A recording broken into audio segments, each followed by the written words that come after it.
जो लोग निर्वस्त्र स्नान करते हैं उन्हें कौन सा पाप लगता है? जय माँ लक्ष्मी।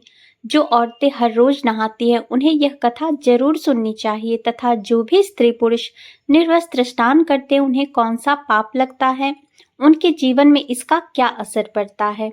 एक समय की बात है जब भगवान विष्णु लक्ष्मी माता के साथ हरिद्वार में घूम रहे थे। तब लक्ष्मी माता ने देखा कि समस्त मनुष्य गंगा में नहा नहाकर हर हर गंगे कहते चले जा रहे हैं। मित्रों, जब माता लक्ष्मी ने देखा कि समस्त मनुष्य गंगा में नहा नहाकर हर हर गंगे कहते चले जा रहे हैं परंतु सभी दुखी और परेशान है, तब माता लक्ष्मी ने बहुत आश्चर्य से भगवान विष्णु से पूछा और कहा, हे प्रभु, गंगा में इतनी बार स्नान करने पर भी इनके पाप और दुखों का नाश क्यों नहीं हुआ? क्या गंगा में अब कलयुग के कारण सत्यता नहीं रही?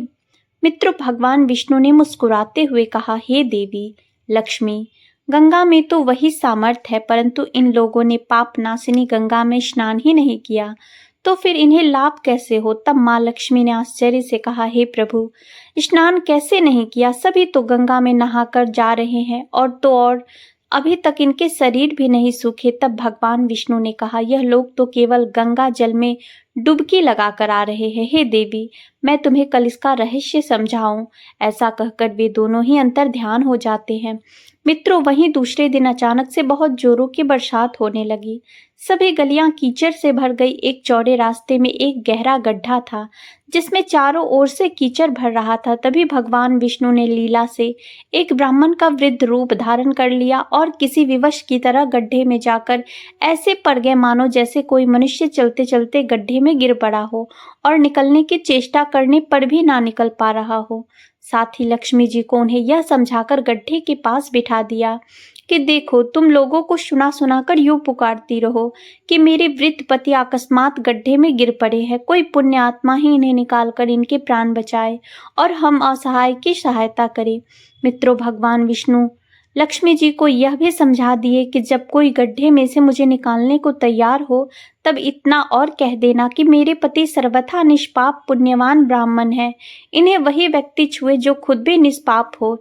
यदि आप निष्पाप है तो ही इन्हें हाथ लगाइए, नहीं तो आप हाथ लगाते ही इनके तेज के कारण भस्म हो जाएंगे। मित्रों, लक्ष्मी जी ने तथास्तु कहकर गड्ढे के किनारे बैठ गई और आने जाने वाले लोगों को सुना सुनाकर भगवान श्री हरि की सिखाई हुई बात बार बार कहने लगी। उसी समय गंगा में नहाकर लोगों के दल आ रहे थे और उस सुंदर युवती को यूं बैठा देखकर कई लोगों के मन में वासना या पाप और कईयों को कुछ धर्म का भय हुआ तो कई कानून से डर गए। तो कुछ लोगों ने तो लक्ष्मी जी को यह भी सुना दिया कि मरने दे बुढ़े को, क्यों उसके लिए रोती है, तुम अभी सुंदर और बहुत जवान हो। वहीं कुछ दयालु चरित्रवान पुरुष थे, उन्होंने उस युवती के पति को निकालना चाहा।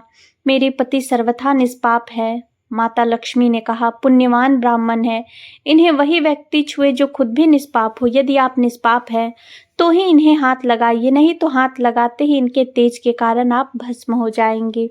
परंतु लक्ष्मी जी के विचित्र वचन सुनकर वे भी रुक गए, क्योंकि उन्होंने यह सोचा कि हम गंगा में नहाकर आए हैं तो क्या हुआ, हम तो पापी हैं ही, कहीं सहायता करते समय हम भस्म ना हो जाए। इस स्त्री के कथन के अनुसार पापी लोग खुद से ही भस्म होने वाले हैं और हमें अपने पुण्य और पाप की गिनती कैसे पता होती। मित्रों, किसी का भी साहस नहीं हुआ। सैकड़ों आए, सैकड़ों ने पूछा और बस चले गए। अब तो संध्या हो चली। तब भगवान विष्णु ने माता लक्ष्मी से कहा, देखा, आया कोई सच्चे हृदय से गंगा में नहाने वाला। मित्रों, तब थोड़ी ही देर के बाद एक नौजवान ब्राह्मण हाथ में लोटा लिए हर हर गंगे कहता हुआ नदी से बाहर निकलकर मंदिर की ओर जा रहा था। तब उसकी दृष्टि उस स्त्री पर पड़ी तथा उनका अपनी व्यवस्था का विलाप सुनकर युवक का हृदय करुणा से भर आया। उसने भगवान विष्णु को निकालने की पूरी तरह से तैयारी की, किंतु लक्ष्मी जी ने रोककर कहा कि भाई, यदि तुम सर्वथा निष्पाप पुण्यवान नहीं होंगे तो मेरे पति को छूते ही तुम अपने आप जलकर भस्म हो जाओगे। मित्रों, उस युवक ने उसी समय बिना किसी संकोच के दृढ़ निश्चय के साथ लक्ष्मी जी से कहा, हे माता, मेरे निष्पाप तथा पुण्यवान होने में आपको संदेह क्यों होता है? आप देखती नहीं कि मैं अभी अभी गंगा जी में पुण्य स्नान करते हुए नहाकर आया हूँ। भला पाप नाशिनी परम तेजस्वी गंगा मैया में गोता लगाने के बाद भी कभी पाप रहते हैं? हे देवी, मैं अभी आपके पति को इस पीड़ा से मुक्त कर इस दुर्गंध से बाहर निकालता हूँ, कृपया आप मेरा विश्वास करें। ऐसा कहते हुए उस युवक ने लपक कर बूढ़े को ऊपर उठा लिया। मित्रों, उस समय भगवान विष्णु और माँ लक्ष्मी ने उसे पुण्य फल का अधिकारी समझकर अपना असली रूप प्रकट करते हुए उसे साक्षात दर्शन देकर कृतार्थ किया। मित्रों, वहीं भगवान विष्णु जी ने माता लक्ष्मी से कहा, हे लक्ष्मी, इतने सारे लोगों में से केवल इस एक युवक ने ही, ब्राह्मण ने ही गंगा में स्नान किया है। हे देवी, इसी दृष्टांत के अनुसार जो लोग बिना श्रद्धा और विश्वास के केवल दंभ के लिए गंगा स्नान करते हैं, उन्हें वास्तविकता में कोई भी फल नहीं मिलता। पर इसका यह मतलब नहीं कि गंगा स्नान व्यर्थ जाता है। गंगा स्नान बहुत पुण्य है। मित्रों, इस बात भगवान विष्णु ने माता लक्ष्मी से कहा, हे देवी, अब मैं आपको वह 12 बातें बताता हूँ। जो भी मनुष्य इन 12 बातों को नहाते समय ध्यान में रखता है, वह कभी भी दुखी नहीं रहता। उसके घर में देवी लक्ष्मी का वास होता है। उनके घर में अपार धन आता है। घर में कभी भी लड़ाई झगड़ा या क्लेश नहीं होते हैं। उसका पूरा परिवार हंसी खुशी के साथ सुखपूर्वक जीवन व्यतीत करते हैं। मित्रों, तब माता लक्ष्मी ने कहा, हे प्रभु भगवान, आप हमें यह 12 बातें बताइए जिसका मनुष्य जीवन पर कैसे प्रभाव होता है। इस विषय में मैं जानना चाहती हूँ। कृपा करें और मेरी जिज्ञासा को शांत करें। मित्रों, इसके बाद भगवान विष्णु उन बातों को बताना शुरू कर देते हैं और माता लक्ष्मी बहुत ध्यान से सुनने लगती है। प्रिय दर्शकों, यह 12 बातें आप लोग भी बिल्कुल ध्यान से सुनना। इसके बाद भगवान विष्णु कहते हैं, हे प्रिय, यह 12 बातें बताने के बाद मैं आपको एक और बात बताऊंगा। जो औरतें कपड़े खोलकर स्नान करती हैं, उनके लिए यह बात बहुत महत्वपूर्ण है। तो हे लक्ष्मी, आप इस बात को बहुत ही ध्यान से सुनना। तभी विष्णु जी अपनी वाणी को शुरू करते हैं और बोलने लगते हैं। दोस्तों, विष्णु जी कहते हैं, प्रतिदिन स्नान करने से शरीर निरोगी रहता है तथा मन प्रसन्न रहता है। स्नान से चेहरे की कांति और शारीरिक आकर्षण में भी बढ़ोतरी होती है। अगर नित्य कर्म के दौरान कुछ विशेष बातों का ध्यान रखा जाए तो आध्यात्मिकता से भी ज्यादा लाभ पाया जा सकता है। नहाने के क्रम में इन बातों का ख्याल जरूर रखा जाना चाहिए। सबसे पहले स्नान करने के बाद शुद्ध होकर पूजा पाठ आदि सारे काम करने के योग्य बनते हैं, इसलिए सुबह को ही स्नान कर लेना चाहिए। दूसरी बात, शास्त्रों में कहा गया है कि स्नान करने से इन 7 गुणों की प्राप्ति होती है: रूप, तेज, बल, पवित्रता, आयु, आरोग्य, पुष्टि व आरोग्य और स्वस्थ। चाहने वाले को हर मौसम में और हर दिन स्नान करना चाहिए।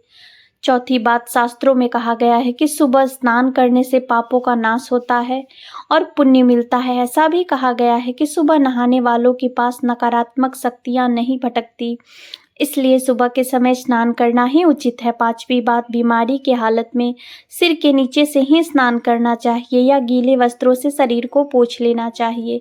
एक तरह का स्नान ही कहा गया है। छठी बात, सुबह की लालिमा छाने से पहले ही स्नान कर लेना चाहिए, श्रेष्ठ माना जाता है ऐसा स्नान। सातवीं बात, तेल लगाकर और देह को मलमल कर नदी में नहाना मना है।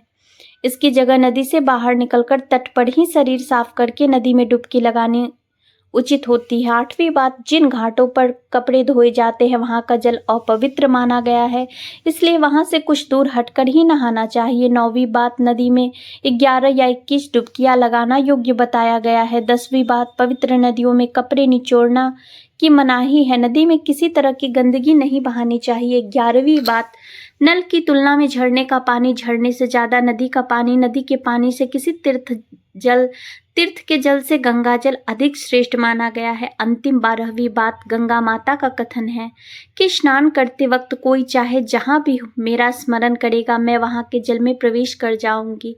मित्रों, इसके बाद भगवान श्री हरि ने कहा, हे लक्ष्मी, अब मैं आपको औरतों के बारे में बताता हूँ। जो औरतें कपड़े खोलकर स्नान करती है, धर्मशास्त्रों में हर एक चीज के लिए कुछ नियम बताए गए हैं। इन नियमों में से स्नान को लेकर कई बातें बताई गई हैं। ऐसा भी माना जाता है कि आम व्यक्ति को शास्त्रों के नियमों का पालन जरूर करना चाहिए, जिससे उनके घर की सुख समृद्धि बनी रहती है और खुशहाली आती है, साथ में अपार धन बरसता है, माता लक्ष्मी प्रसन्न होती हैं। दरअसल हमारे शास्त्रों में ऐसी कई बातें लिखी गई हैं जिनका हम पालन सदियों से करते चले आ रहे हैं, लेकिन उनके कारणों के बारे में हमें अभी भी पूरी जानकारी नहीं है। ऐसे ही नियमों में से एक है निर्वस्त्र स्नान करना। आपने अक्सर घर के बड़े बुजुर्गों को ऐसा कहते सुना होगा कि कभी भी पूरी जानकारी नहीं है कि कभी भी स्नान बिना कपड़ों के यानी निर्वस्त्र नहीं करना चाहिए। अगर हम पौराणिक कथाओं की बात करें तो निर्वस्त्र स्नान करने की मनाही का एक सबसे बड़ा कारण भगवान श्री कृष्ण जी के समय से जुड़ा है।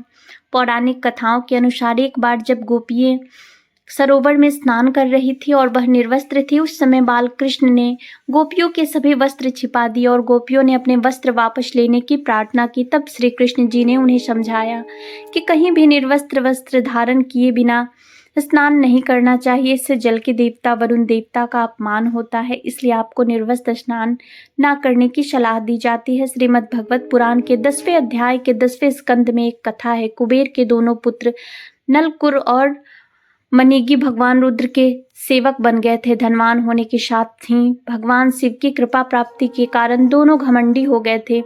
अपने धन वैभव के अहंकार में एक दिन दोनों मंदाकिनी नदी के तट पर अप्सराओं के साथ मदिरा पीकर जल क्रीड़ा कर रहे थे। संयोगवश उस समय कहीं से भ्रमण करते हुए नारद मुनि वहां आ गए।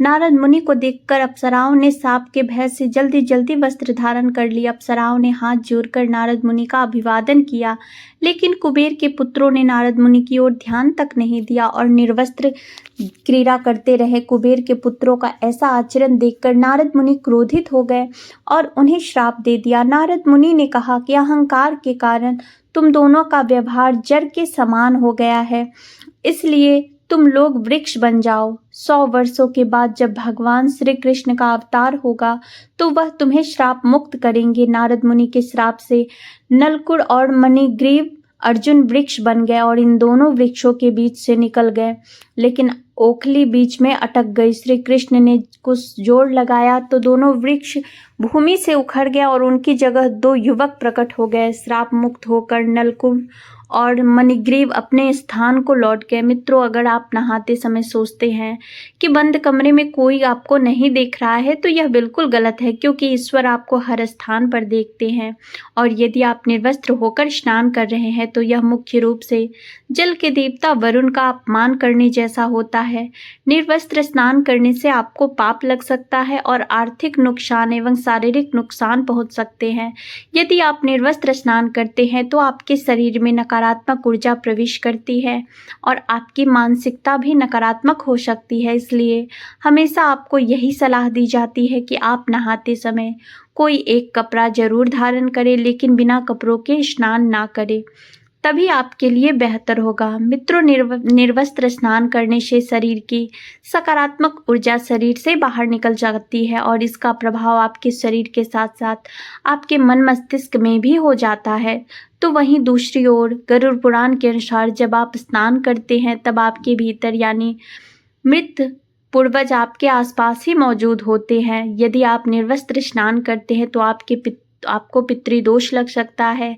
ऐसे स्नान करने से आपको पितरों को तृप्ति नहीं मिलती है और यह घर में पितृदोष का कारण बन सकता है और वे केवल वस्त्रों के गिरने वाले जल को ग्रहण करते हैं, जिससे उनकी तृप्ति होती। हमारे जो पूर्वज है वो हमारे वस्त्रों से होकर गिरने वाले जल को ग्रहण करते हैं। निर्वस्त्र स्नान करने से पितृ अतिरिक्त नाराज होते हैं, जिससे व्यक्ति का तेज, बल, धन और सुख नष्ट होता है। इसलिए कभी भी निर्वस्त्र होकर स्नान नहीं करना चाहिए। मित्रों, पुराणों के अनुसार नहाने वाले पानी पूर्वजों के हिस्से में जाता है और निर्वस्त्र होकर स्नान करने से पितरों के समक्ष बिना कपड़ों के नहाना माना जाता है। शास्त्रों में ऐसी मान्यता है कि यदि कोई निर्वस्त्र स्नान करता है तो माता लक्ष्मी उनसे रूठ जाती है। इससे आपकी कुंडली में धनहानि के योग बन सकते हैं और आपकी आर्थिक स्थिति खराब हो सकती है। इन्हीं कारणों से आपको निर्वस्त्र स्नान ना करने की सलाह दी जाती है और शास्त्रों में भी इस बात की मनाही है। तो दोस्तों, जय माता लक्ष्मी।